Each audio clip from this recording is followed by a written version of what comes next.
One thing that I know, my light is gonna shine wherever I go, as long as I believe in me, and I'm giving up the praise to the G-O-D. Thanks today for the rising sun, and the good times ahead for everyone. Thanks today. Today is a big day for Hope. She's leaving. So Hope is going off for 16 days to a speech camp. You guys know that she participates in speech and debate. And tell us what you're doing. I am going to a sleepaway intensive for 16 days where most of my waking hours will be spent prepping and rehearsing and learning and lectures and practice, and I'm so excited. Yeah. Well, this does not sound like my idea of a vacation. Oh my god, it's such a, it's like a working vacation, but the best kind of work ever, like the really satisfying, awesome work that you're really excited to do. This is her passion, and she's excited to go. They're about half an hour, I don't want to say behind schedule because there's no firm schedule.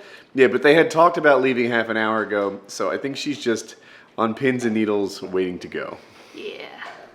All right, Hope has like a plan on when she wants to arrive, and I didn't even follow it the first time, but lay it out, Hope. Okay, so I want to arrive to get to the campus at about the same time when the last people from the area are probably getting there and the first people from out of state are probably getting in there. So, like, it's normal to have people you know also going to camp, but I want to get there to find that other person that doesn't know anybody else before somebody else does. And that is very important, and we are 28 minutes behind schedule.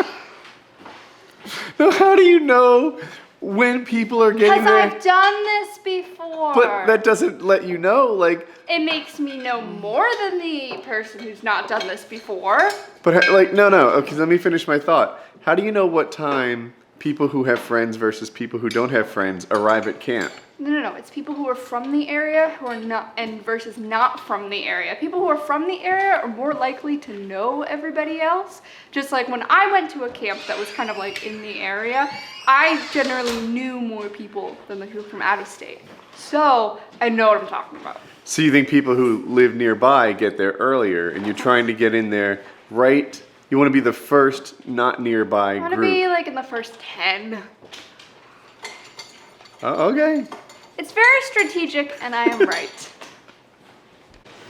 All right, and off they go.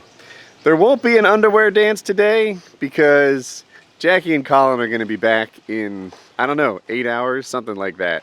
Not too long. Hope's a good kid. I really hope this camp meets her expectations. Like, I like it when people are passionate about something. It makes them more interesting. Like, it doesn't matter too much what it is, but if you're just really into a thing, that makes you an interesting person. And she's really into speech. So she's going to a 16-day camp. That's why she's been holding the camera for me all summer. She's kind of like earning her camp. So yeah, she's got a lot of like expectations built up around this thing, and I hope that she has a great time. Another thing I'm really excited about. So Joe Lozon last night fought in UFC 200, and he got a Performance of the Night bonus. That's huge. One, it's $50,000, which is a big deal for anybody. Two, like, it puts him back. I think this makes him tied with Nate Diaz for the most, like, of these of the night, knockout of the night, submission of the night, performance of the night bonuses in UFC history, which is kind of neat. Like, he's kind of the bonus guy. He had the, he took the lead, I think, from Anderson Silva. And then Nate Diaz got it and, you know, took the lead from Joe, and now Joe's tied again, I think. So Joe Lozon, most performance of the night bonuses, tied with Nate Diaz in the history of the UFC. Really big deal. So I'm happy for him. I'm really happy for him. So I'm happy to be all cleaned up and freshly shaven, but I think I may have, like, inadvertently decided not to do the weeding like my wife told me to today. I don't know. The day's young, but we'll see. Still, I have something I want to talk to you guys about. So, I have Tourette's syndrome, a minor case of it. And I thought I'd talk to you guys about it because it's been years since I've covered this topic and a lot of people don't know. It came up in my head anyway, it's been bouncing around because on the last Painkiller Already, which was a really strong show by the way, if you don't watch Painkiller Already, go look at it and see what it's like now. The last Painkiller Already, Taylor mentioned H3H3 and his peculiar like facial expressions. And a lot of people thought I knew he had Tourette's, like we had some sort of like, I don't know, kinetic bond or something about Tourette's or telepathic bond. No, I didn't recognize it. I was actually blind to his symptoms. So H3H3, if you somehow see this, yeah, I watched your videos and didn't even know that you had facial tics. So yeah, take some solace in the fact that not everybody sees it. Taylor thought that his tics, which are kind of like some movements and some like facial expressions, were his way of kind of expressing emphasis, and to him it was peculiar. My tics, and it's weird right now, it's in my head right now. I have this, I do like a facial thing like that, and I blink too much. That's it. Colin has it too, and I'll talk about him in a bit.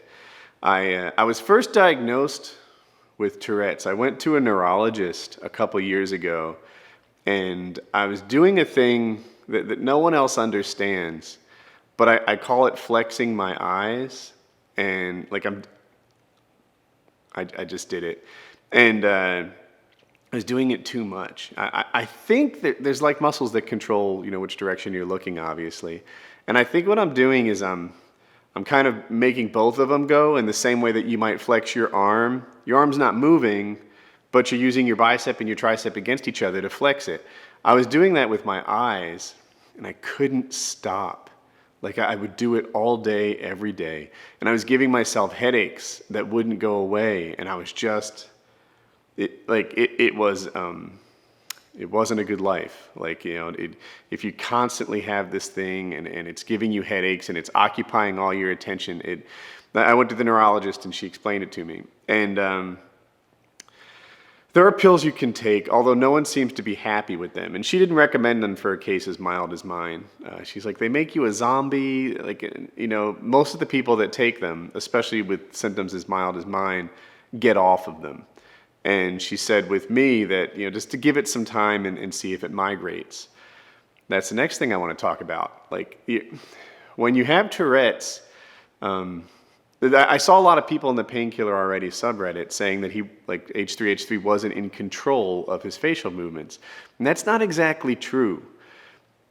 You are in control of it. You're compelled to do it. Like, you don't feel complete unless you give in to your little temptation.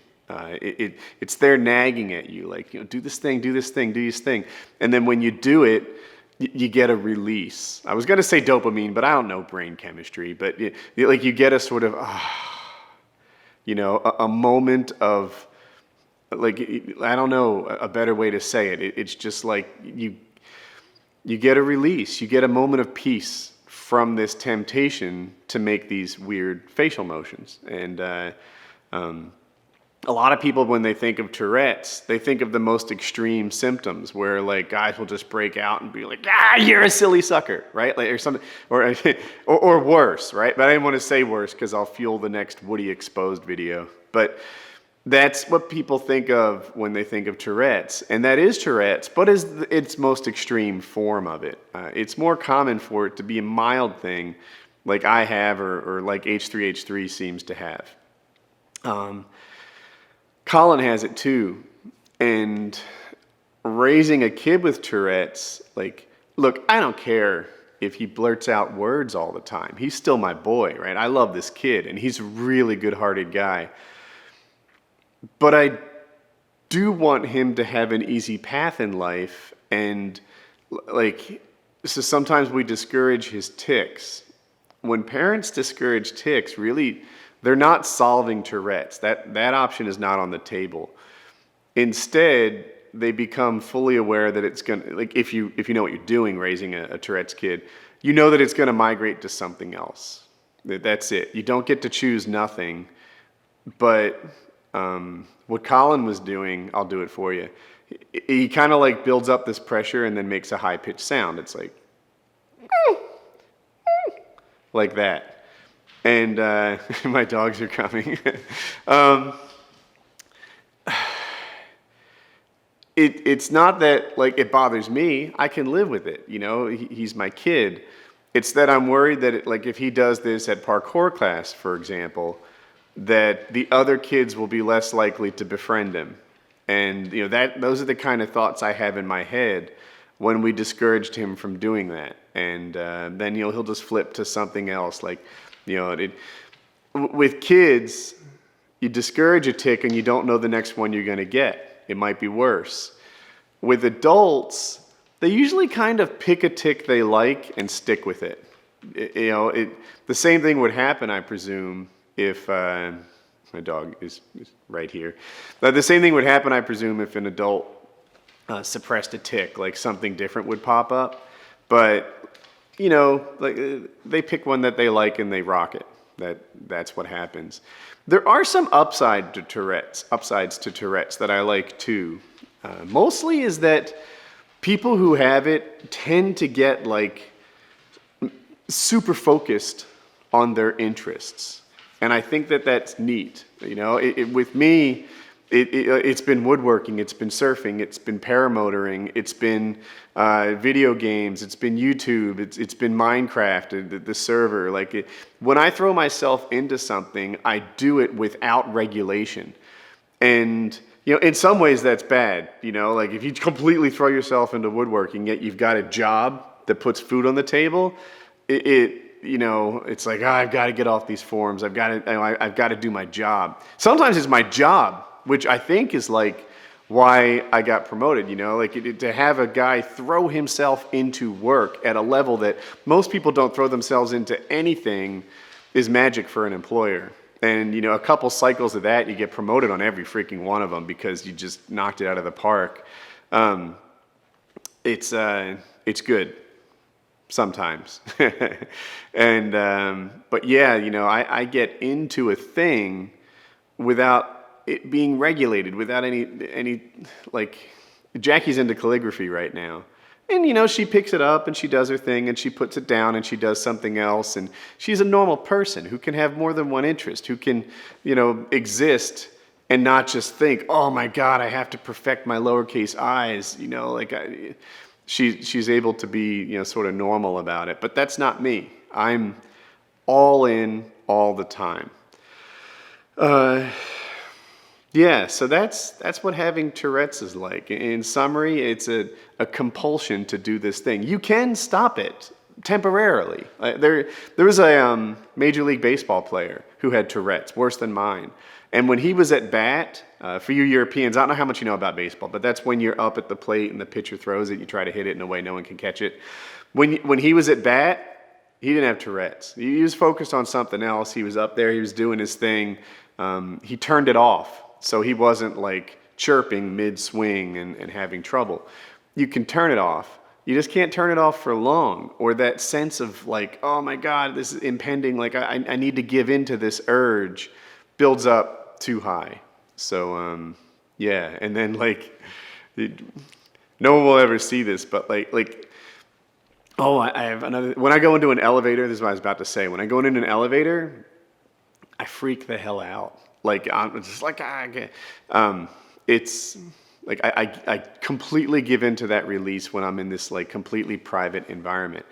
And for me, the symptoms pop up most often when I'm tired or caffeinated or both. Like those are the things that make me on edge and do it too much. Fans of H3H3, I've never spoken to him, say that for him, when he's frustrated or stressed, it's worse. And that must be terrible, because I feel like a lot of people, like you look at someone when they're talking and try and figure out if they're lying. And the times when he does the most kind of like tells is when he's frustrated and stressed, you know, at the time that he might not want to be thought of as not telling the truth. I'm just making all this up in my head, but it's like, man, wouldn't it stink if like the times when you're, being deposed by an attorney is the time that you're the most susceptible to your Tourette's tics. But for me, I feel like it also stinks. Like basically when I'm tired or caffeinated means painkiller already. And sometimes I watch the footage of me and I'm like, oh my God, you are freaking out. And then it's like, dude, that was like midnight and you're hyped up on G Fuel so that, you can be energetic for the show. That's what you get. We all know this. And my fans never seem to mind. Hardly anyone mentions it. But I do. I evaluate myself a lot. So anyway, that's what it's like to parent a Tourette's kid. That's what it's like to live with Tourette's, at least the minor version of it. And, you pick your favorite tics and you stick with them. So, next thing. This is the airport. I don't know if you can read that sign. Triangle North Executive Airport. What happened is in my 2 paramotor flights I've taken so far, I missed the landing strip. Each time by like 200 feet-ish. I don't know exactly how many. And it's enough that I feel like until I get better at this, I shouldn't be launching from my yard, right? I've got 14 acres. It's enough for a good pilot to use. Like, I talked to my instructor. I'm like, is this enough launch? He's like, I could launch 6 times in that. So it is enough. It's just that I'm so new at it, it's not enough. So I've been looking for an airport and I found this place, but it's way too hardcore. They have like Apache helicopters launching out of here. There's jets that launch out of here. And then, I just looked, I'm looking for something that's more like a glorified field, just like someone who maintains a big open lot of grass so that if you miss your mark by 200 feet, you're just landing in a different part of the field and everything is cool. This is an active airport, so it's not what I'm looking for. They suggested I go to Ball Field. I'll look for it. But, they do have skydiving here. So maybe that'll be on the menu someday. Skydiving, like 15-20 minutes from the house. That sounds like fun, but it's not today's mission. I just learned something. The first airport I went to, I showed it to you, they have to let me fly there. Like, I guess they're federally funded and they don't get to pick and choose who's able to fly in and out of their airport. The problem is I don't want to fly there. It's busy, there's helicopters. Can you imagine, you're flying a kite, what would happen if a helicopter went over you? Like, it would be death. And, so while they're forced to let me fly there, I'm not gonna, there's just too many planes going in and out. In the short time I was there, several planes went in and out. I might buy gas there, but probably not fly. This place, it's not ideal either because it's easily long enough, but it's kind of narrow, which means that for me, who's adamant about landing and taking off into the wind, half the time the wind would be going the wrong way. So, or more than a half, I don't know.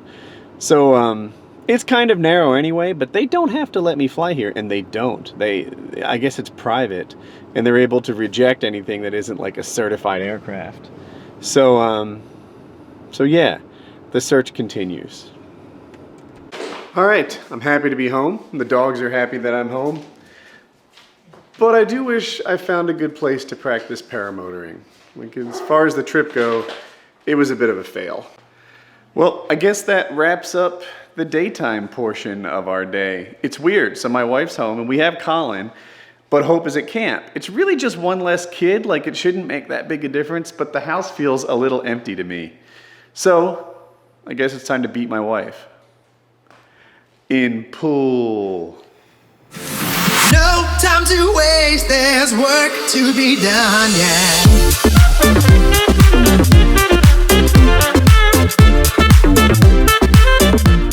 Well, that was pretty bad, but I did win, so there's that. Yeah, multi-million-dollar deals got $1 million deal. When I was younger, I would wonder how $1 million feel. And for real, it feel like I ain't even broke the seal. Cause when you drop hits, they want you to Chicago. New York state of mind, but out LA, man, that's where I go. When I need to lay this shit down, so much on my mind, that's the reason I'm spitting now.